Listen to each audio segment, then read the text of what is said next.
aujourd'hui, Karine et moi, on va vous parler brièvement des résultats de l'axe 1 de la RUC.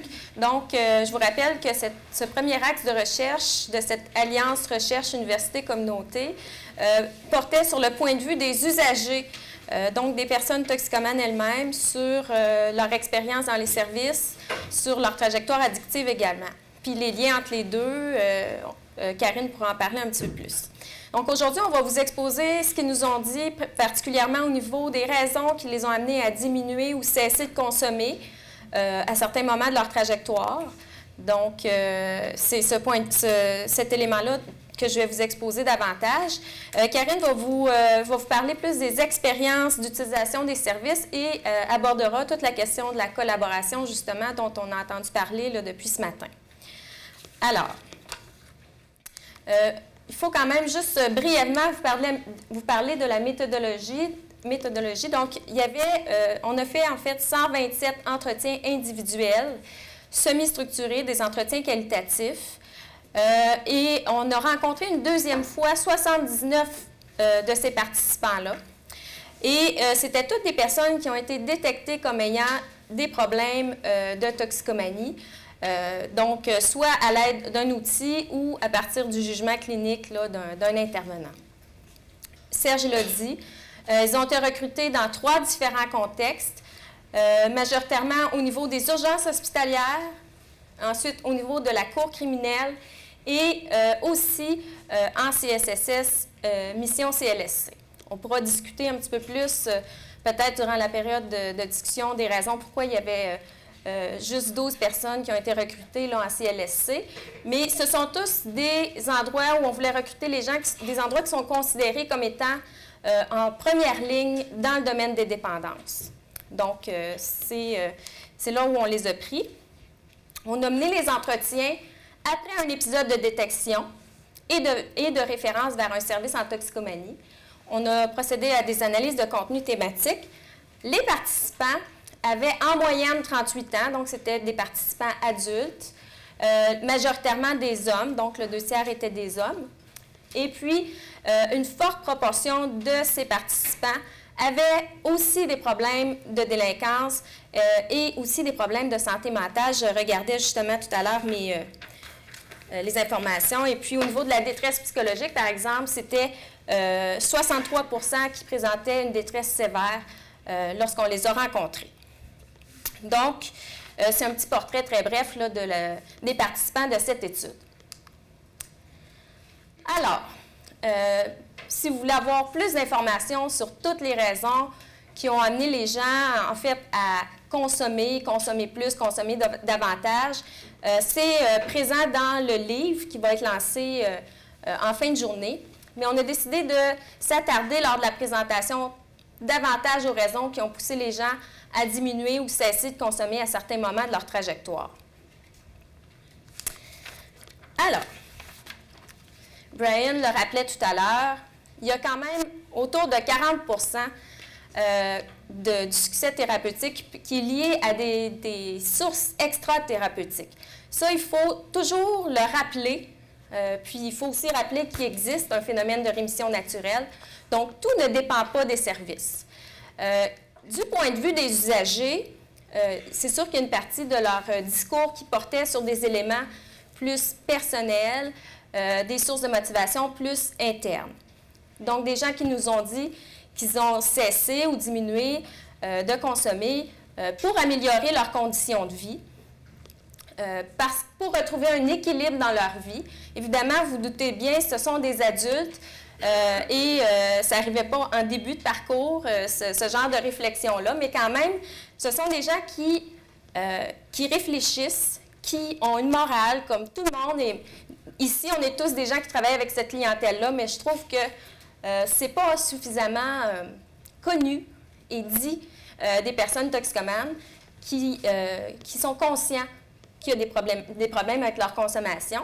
Et souvent, à certains moments, d'eux-mêmes, ils sont tannés, puis ils nous disent que c'est des raisons suffisantes pour eux de cesser ou diminuer. Donc, il y a des gens, surtout les gens qui provenaient des CLSC, ils nous ont parlé plus de motifs financiers, relativement à la consommation. Ça coûte cher à consommer, donc retrouver un équilibre financier aussi. C'est très important comme levier de changement, toute la question du réseau familial en particulier, mais réseau social plus largement également. Donc, cesser ou diminuer de consommer pour améliorer ou conserver la qualité du réseau social ou familial. Des gens qui nous disent que, bon, j'ai eu mon expérience de jeunesse, dorénavant, je veux fonder une famille. Donc, il y a ce genre de discours-là.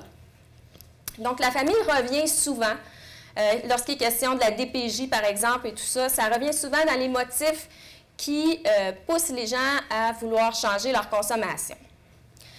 Évidemment, toute la question de la santé physique et psychologique revient. Les gens qui, à un certain moment, prennent conscience des dommages de la toxicomanie en lien avec leur santé physique ou mentale et qui nous disent qu'ils veulent améliorer leur santé physique ou psychologique. On a des récits autour des tentatives de suicide qui vont dans ce sens-là, où est-ce que ça a été pour certains un élément déclencheur pour diminuer la consommation. Et ici, vous allez me dire c'est plus ou moins interne, mais des gens qui nous relatent jusqu'à quel point un conseil ou une référence ou une consultation qui a pu, soit au niveau de santé physique ou psychologique, qui les a amenés à réfléchir et à vouloir cesser ou diminuer leur consommation. Donc, des sources, vous allez me dire, on va le voir un peu plus tard, c'est très relié, les sources internalisées, externalisées, mais quand même, je pense que c'est important de rappeler qu'il y a des éléments extra-thérapeutiques qui influencent la trajectoire de consommation des gens, et ils en ont parlé amplement. Les sources qu'on dirait qu'on a nommées plus externes, mais vous comprendrez pourquoi. Donc, des éléments autour des pressions externes que les gens vivent. Donc, on sait très bien, les gens vont dans les services souvent parce qu'il y a des pressions externes qui proviennent de la famille, de l'employeur, du conjoint, et aussi du système judiciaire. Donc, vous comprendrez qu'on a quand même une bonne proportion de notre échantillon qui ont été recrutés à la Cour également. Donc, on a beaucoup de matériel. Si j'avais eu plus de temps, on vous aurait mis des extraits d'entretien et tout ça. Mais c'est vraiment important que vous sachiez que d'eux-mêmes, les participants ont vraiment parlé du fait que les pressions externes, même s'ils reconnaissent qu'au départ, ça n'a pas eu un gros impact sur leur motivation à changer, ils nous disent clairement qu'éventuellement, à moyen long terme, ça a eu un impact et ça leur a permis de vouloir éventuellement faire des changements positifs au niveau de leur consommation. Donc, dans l'ensemble des récits autour de cette question-là, on voit vraiment une motivation qui change avec le temps et on voit vraiment que les pressions, que ce soit judiciaires ou autres, contribuent à améliorer la motivation interne avec le temps. Je pense que la plupart des gens ici sont surtout intéressés à la question des services et de leurs impacts sur les trajectoires de consommation des gens. Alors, on va parler dans un premier temps des impacts positifs liés aux services dans le discours des participants eux-mêmes. Donc, qu'est-ce qu'ils nous disent, les gens? C'est que d'abord, ça les aide, les services, surtout les intervenants, on va y revenir souvent, surtout les intervenants, les aident à réfléchir, à prendre conscience de leurs problématiques et les aident à vouloir éventuellement changer leur consommation. Au niveau positif, on va en parler d'un autre point de vue tout à l'heure, mais quand même dire que plusieurs nous ont dit que les groupes de soutien ou tout simplement la modalité de groupe dans les centres les avait aidés. Ça les avait aidés parce que, entre autres, ils s'identifiaient aux personnes qui étaient dans le groupe avec elles, mais aussi parce que pour eux, c'était vraiment une forme de soutien social important. Donc, cet élément-là, on le voit dans un premier temps, il y a des gens qui nous ont dit que c'était positif pour eux. On va voir que ce n'est pas tout le temps le cas, évidemment. Parfois, c'est un discours très différent à ce sujet-là. Les intervenants comme agents de changement, on le voyait encore dans les acétates de Brian, les intervenants jouent un rôle très important comme étant agents de changement. Donc, le côté humain, l'empathie, ça revient très, très souvent dans le discours des personnes toxicomanes qu'on a interrogées. Et j'insiste sur le fait, Karine va en reparler sûrement, sur le fait qu'à tous les niveaux, que ce soit au niveau de la détection, de la référence, de l'accueil, à tous les niveaux, cet élément-là est discuté et mis de l'avant par les participants. Donc, le côté vraiment plus intervenant qui ressort beaucoup dans le discours, à tous les niveaux, pas juste au niveau des centres de réadaptation eux-mêmes. Pour les personnes judiciarisées, ils nous ont parlé particulièrement du rôle de l'avocat de la défense. C'est évident un petit peu pourquoi plus l'avocat de la défense, mais, mais dans le fond, ils nous disent qu'ils ont le sentiment d'être respectés. Mais ce que je trouve intéressant, c'est qu'ils nous disent que les avocats de la défense ont confiance en leur cheminement, ont confiance qu'ils vont s'en sortir, ou en fait, ils leur disent qu'ils ont confiance. Et cet élément-là d'espoir est important du point de vue de l'intervention. On est porteur comme intervenant de l'espoir pour ces gens-là, ils en ont besoin. Un des éléments les plus importants dans cette étude-là, c'est le dernier point, c'est l'impact des services qui est là, mais qui est davantage à long terme. C'est même dans le discours des participants. Les premières fois qu'ils vont en traitement, les premières fois qu'ils se font référer, ils disent eux-mêmes, ils se sentent moins motivés. Ils ont l'impression que ça les a plus ou moins aidés sur le coup, mais ils nous disent vraiment jusqu'à quel point, s'ils n'avaient pas été à tel centre ou s'ils n'avaient pas passé par tel service, ils n'en seraient pas rendus où est-ce qu'ils en sont rendus maintenant. Ils sont allés chercher des outils à chacun des épisodes de traitement. Et ce qu'ils nous disent clairement, c'est qu'il y a un impact positif du cumul des services dans leur trajectoire de consommation. Donc, c'est important dans le contexte actuel de le répéter que c'est irréaliste, même du point de vue des participants eux-mêmes, de croire qu'on peut avoir un changement ou un changement définitif avec un seul épisode de traitement. OK? Donc, comme je le disais un peu tout à l'heure, quand même, il faut voir que les individus ne sont pas segmentés. Leur motivation est à la fois interne et externe. Mais mon point, c'est de dire, dans le discours des participants, les sources externes influencent à moyen et long terme leur propre motivation à vouloir changer. Donc, ce sont des leviers d'intervention. Alliés à une bonne empathie, on peut faire quelque chose d'intéressant avec les participants. Je vous ai dit, je vais me concentrer sur les éléments autour des services. On nous a parlé très majoritairement de façon positive des services. Mais tout n'est pas rose. Alors, il y a place à amélioration. Et voici des éléments qu'ils nous ont rapportés sur en quoi les services, parfois, constituent plus des obstacles au changement que des aides au changement.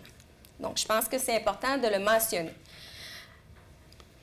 Comme dans tout, évidemment,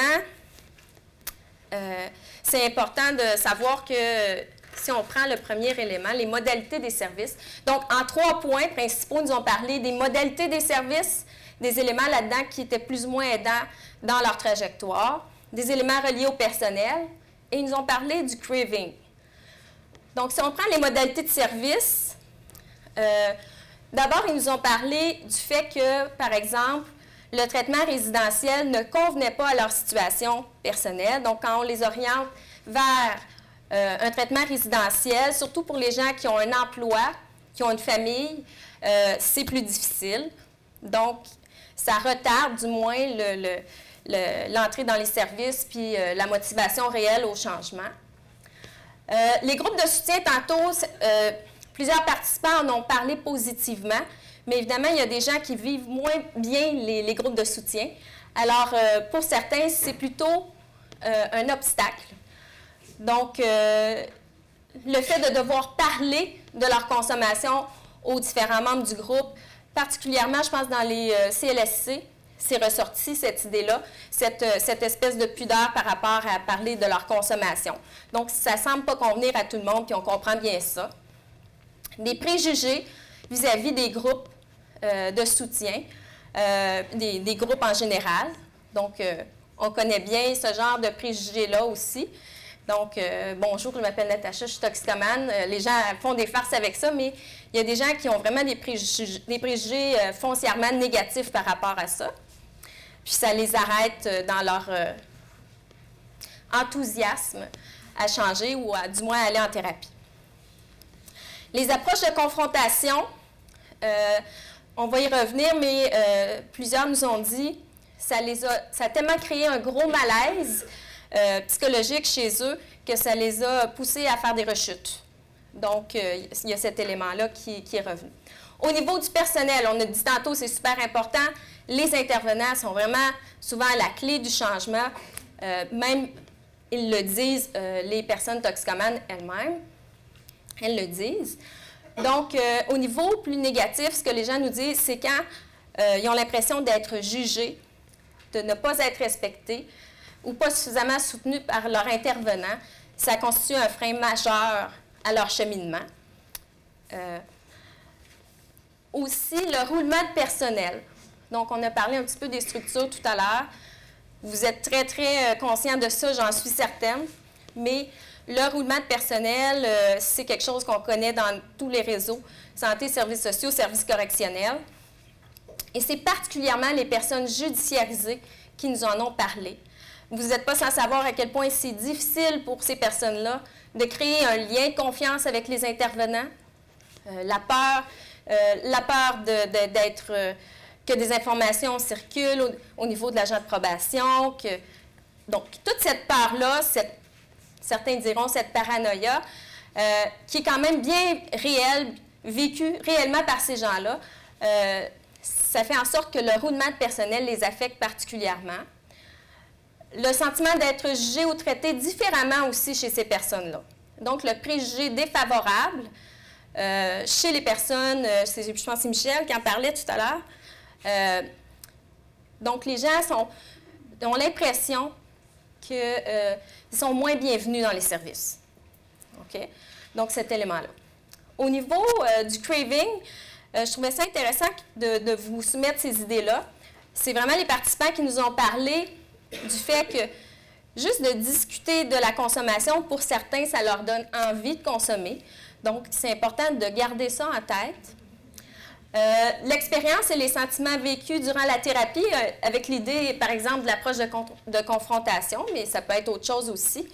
Donc, tous les sentiments que ça suscite, évidemment, on veut créer un certain déséquilibre, mais cet élément-là les amène souvent à abandonner la thérapie et à rechuter. Donc, il faut le prendre en considération, être sensible à ces éléments-là. Les apprentissages aussi qu'ils font en thérapie. Donc, toutes les informations qu'on leur fournit, parfois créent des inquiétudes, par exemple au niveau de la santé, de l'anxiété qui devient parfois exagérée. Et ils nous disent que c'est une des raisons pour lesquelles ça leur arrive de rechuter.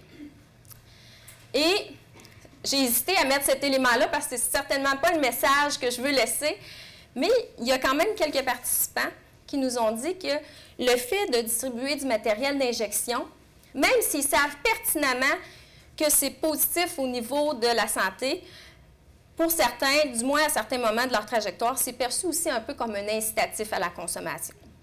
Donc, j'ai hésité à en parler, mais mon rôle ici, celui de Karine, c'est de vous transmettre le point de vue des gens.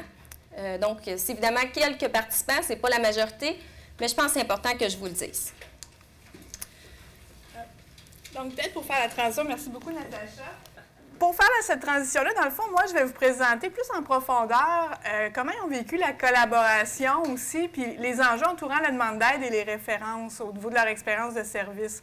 On voit avec ce qu'a présenté Natacha que souvent, il y a plusieurs épisodes de service. Et puis moi, je pense que l'enjeu relationnel aussi qui ressort au niveau des facilitateurs du changement, mais aussi dans les obstacles au changement.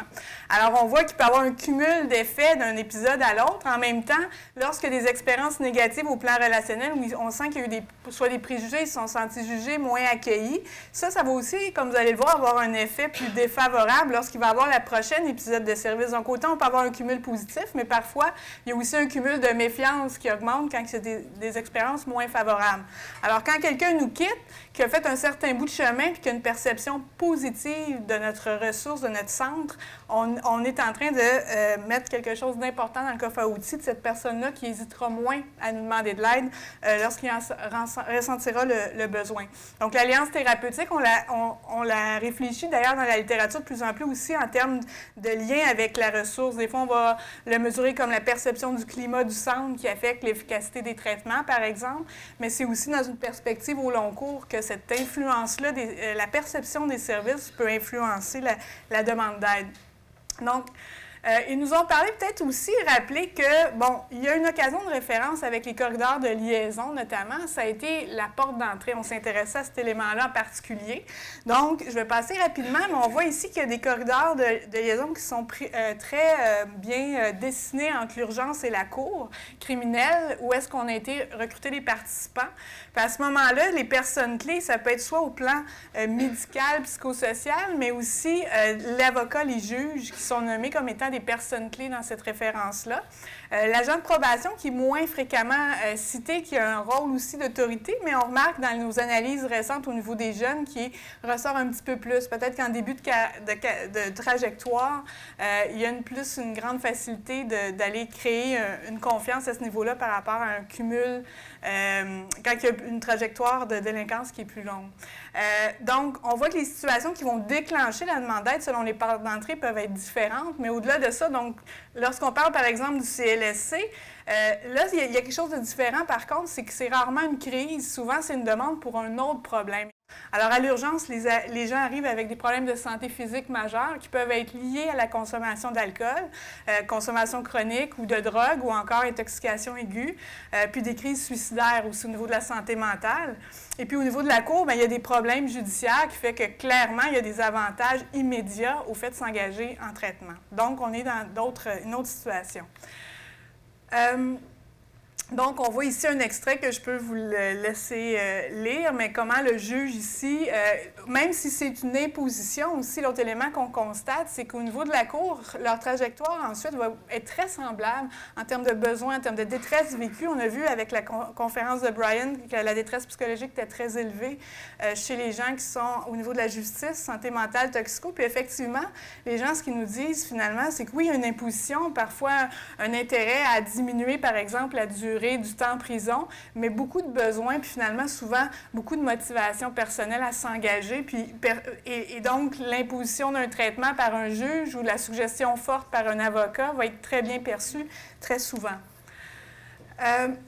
Les gens qu'on a rencontrés, pour la plupart, ce n'était pas la première référence. On est allé les chercher où est-ce qu'elle allait être détectée, mais pour la plupart, ce n'était pas une première référence en toxicomanie. Donc, notre filet, comme dirait Serge à l'ITQ, c'est on a attrapé des gros poissons, c'est l'expression de Serge pour dire que notre filet, les gens pour qui n'ont pas des problèmes très graves et plus apparents, on a plus de difficultés à aller les identifier. Clairement, on le voit aussi avec nos outils quantitatifs qui vivent beaucoup de détresse, beaucoup de problèmes associés, également au niveau de la détection, alors que la détection, optimalement, on aimerait aussi aller chercher les gens qui sont peut-être plus invisibles. Voilà. Alors, mais en même temps, cet épisode de détection-là peut les attraper à un moment de leur trajectoire de service puis favoriser à ce qu'ils s'engagent dans une démarche plutôt que de poursuivre encore plus longtemps dans l'aggravation de leur trajectoire addictive, par exemple.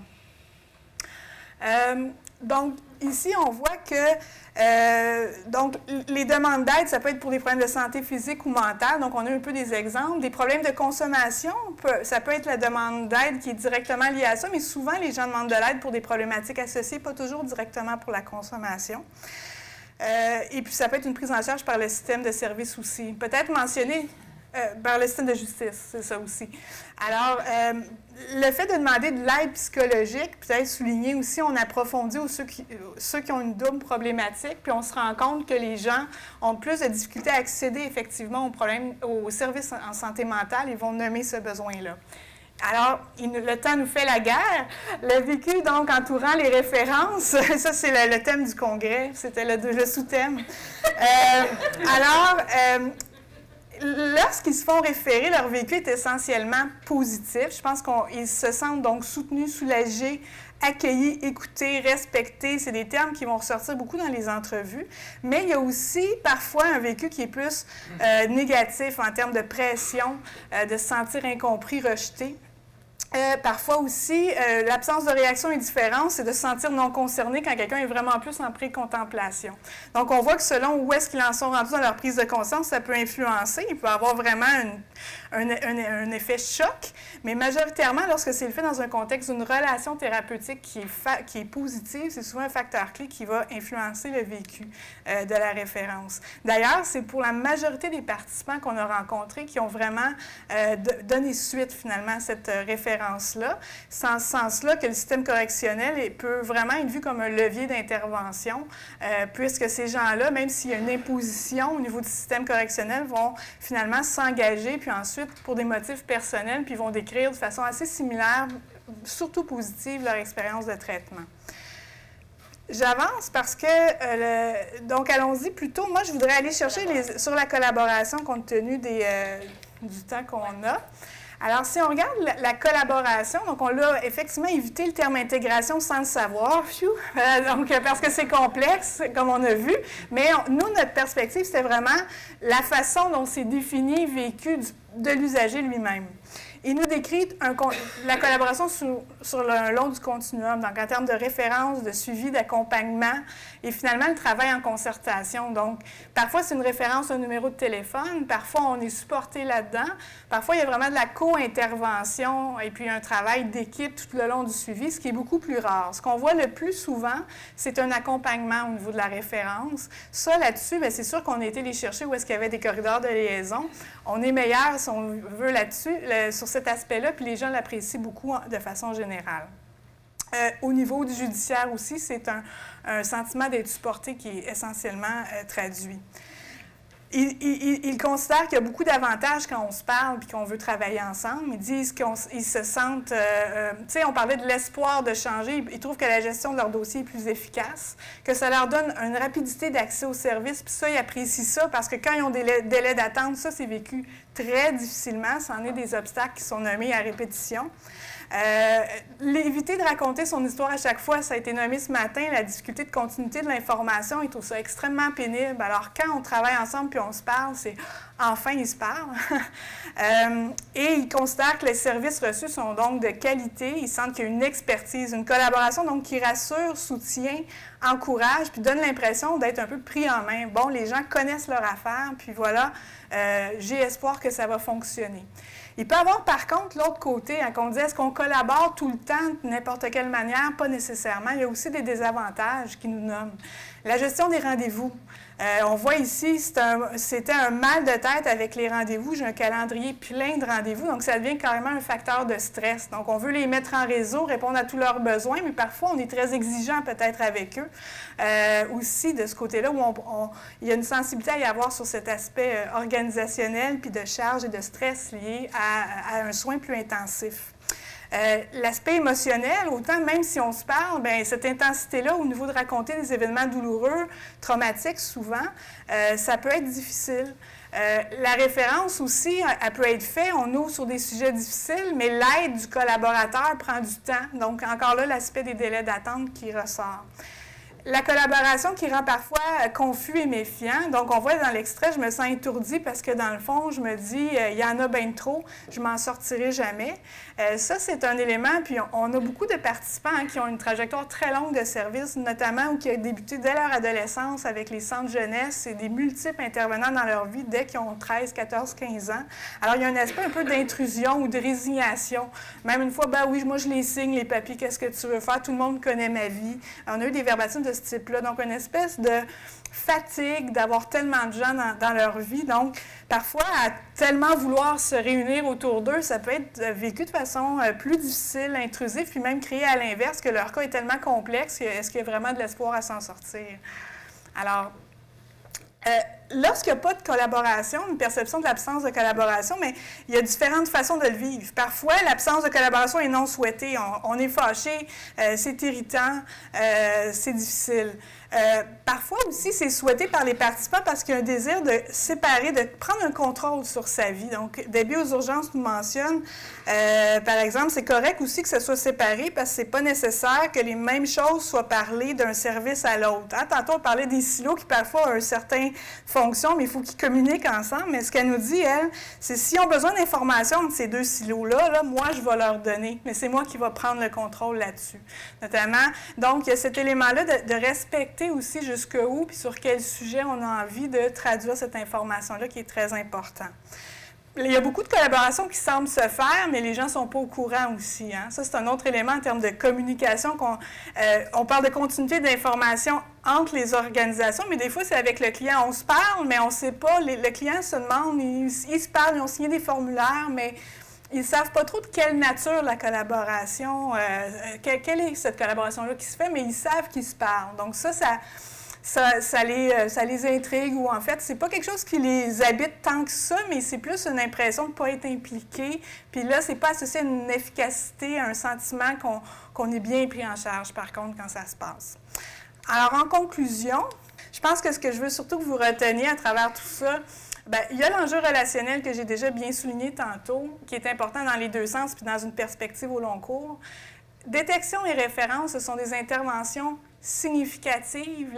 La notion du « no wrong door », peu importe où est-ce qu'on va cogner à la porte, les gens peuvent avoir vécu des expériences négatives de service par le passé, être plus ou moins conscients qu'ils ont des difficultés ou prêts à le reconnaître. Donc, l'accompagnement, le support et la collaboration à l'étape de la détection référence est majeur. Puis parfois même, sans qu'ils aient été demandés de l'aide, ils rapportent des effets positifs de cet événement-là, où on porte un regard, une rétroaction sur leurs difficultés, puis on leur montre des portes où est-ce qu'ils pourraient avoir de l'aide. Donc, ça, c'est un des éléments. Et puis, peut-être aussi nommer que la notion de la porte de la judiciarisation puis de l'incarcération, parce qu'on met parfois en doute cette porte-là en disant, mais s'il n'est pas décidé, si ce n'est pas de lui-même, s'il ne le fait pas pour les bonnes raisons, ça ne donne pas de bons résultats. Mais dans les faits, on a vraiment fait des analyses de contraste par porte d'entrée.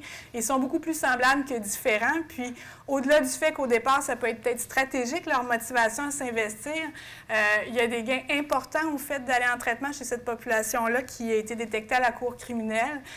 En même temps, les besoins en termes de santé mentale, c'est peut-être là aussi qu'il y a un accès qui est plus problématique, tant pour cette clientèle-là que pour l'ensemble de la RUC. D'ailleurs, ceux qui ont des difficultés plus importantes en santé mentale trouvent ça plus difficile d'accéder à ces services-là. Donc ça, on pousse les analyses avec le postdoc de Rocio Motaucoa, qui est ici dans la salle, sur le peut-être 20 là, dont on parlait, qui est beaucoup plus sévère au niveau de la santé mentale.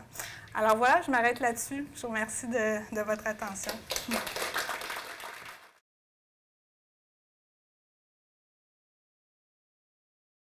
Il n'y a pas nécessairement de consensus sur ce qu'ils ont besoin parce que leur besoin est très variable. Ce qui, par contre, va ressortir comme un des thèmes émergents de cette étude-là, c'est l'importance d'avoir un service en adéquation avec leurs besoins. Et que lorsque le service n'est pas assez intense ou trop intense, par exemple, ou pas la modalité qu'ils auraient souhaité, on impose le groupe alors qu'on n'est pas confortable en groupe, on impose une durée trop longue ou on ne donne pas suffisamment d'intensité, c'est là que les gens abandonnent. D'ailleurs, au niveau de la littérature scientifique, on a de la difficulté à apparier le traitement avec le profil clinique, mais ce qu'on sait, c'est que lorsqu'on donne la préférence des gens, le traitement dans lequel ils ont le plus d'espoir, finalement, on a des meilleurs résultats. Donc, c'est vraiment l'appariement entre le besoin et l'intensité, le type de service qui est majeur, selon moi.